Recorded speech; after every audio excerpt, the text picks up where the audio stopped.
महाराष्ट्र क्रांती news, आवाज सर्वसामान्यांचा। चांदवड सोग्रस येथे भीषण अपघात, शाळकरी मुलांना धडक, अनेक जखमी। चांदवड तालुक्यातील सोग्रस येथे आज दुपारी घडलेल्या भीषण अपघातात शाळकरी मुलांना महामार्गावर वेगाने येणाऱ्या वाहनाने जोरदार धडक दिली। या अपघातात अनेक विद्यार्थी गंभीर जखमी झाले असून त्यांना तातडीने चांदवड उपजिल्हा रुग्णालयात उपचारासाठी दाखल करण्यात आले। या अपघातात एकाचा मृत्यू, 10 ते 12 मुलं गंभीर जखमी। ड्रायव्हर मद्यधुंद अवस्थेत आढळला।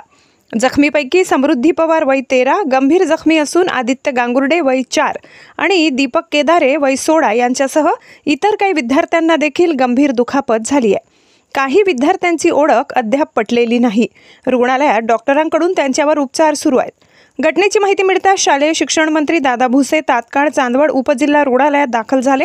त्यांनी जखमी विद्यार्थ्यांची भेट घेऊन त्यांच्यावर प्रकृतीची विचारपूस केली, तसेच तातडीने आवश्यक उपचार आणि सर्वतोपरी मदत करण्याच्या सूचना दिल्या।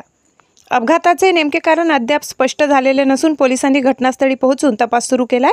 स्थानिक ग्रामस्थांनी महामार्गावरील वेगमर्यादा आणि सुरक्षा उपाय याबाबत प्रशासनाने तातडीने पावले उचलावीत अशी मागणी केली आहे। प्रतिनिधी रवींद्र केदारे, चांदवड।